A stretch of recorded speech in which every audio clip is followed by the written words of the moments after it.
My name is Logan South, and I am the king of the Vampire Court of Austin. And my name is Daley South, and I am the queen of the Vampire Court of Austin.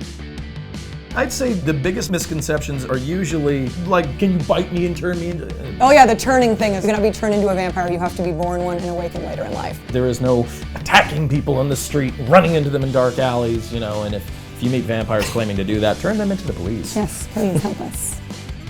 Daley and I both had our awakenings when we were around 15 or so. Mm-hmm. You're just going through puberty, you're starting high school, and then there's this other thing on top of everything. My mom freaked out more about the clothes and the choice of music. My mother kind of went back and forth between acceptance and denial. She would hear me say these things, or she'd go, oh, well, I mean, I get that, but do you have to use the word vampire? Like, is there another word? Could it be like attached to, I don't know, like an angel or something? Like, no, not particularly.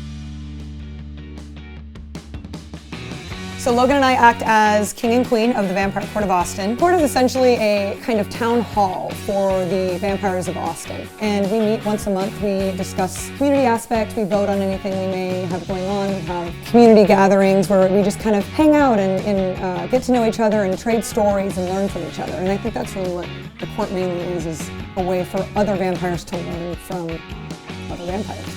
Anything vampire that's happening in the city, we should definitely always try to make some type of an appearance. I got nothing else. Okay. It's very sunny right here. Maybe we should have just gotten the parasol.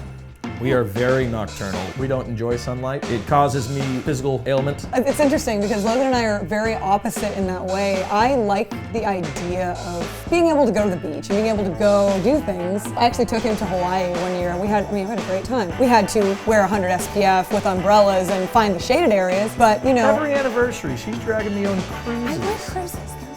Cruise ships They have that free dock at food. 8 a.m. Food! on the sunniest places on the planet. Free food. It's okay. Woof, woof, woof. Woof. Wolves have always been synonymous with vampires because of all sorts of different myths and legends. I don't know if it necessarily does, but I know that I love them, and they've definitely been a blessing to my life. That's some good kids. That was a good howl. Logan and I awakened as sanguinary vampires, which means we do primarily feed from blood. It tastes irony and salty, but I mean, it's not terrible. It's just not something that I'm like, ooh, delicious. You're just the worst vampire. I am a bad vampire. I'm Logan and Daley's donor. Having them feed off me is definitely a different kind of experience. I can kind of feel a connection to them, but still a little weird. I definitely kind of have to be in the mood for it. There's absolutely a difference for me between feeding and being fed off of. It's a very different feeling. You know, one is kind of giving of yourself. The other is, you know, being sated. It's like being thirsty and taking a big drink of water, you know?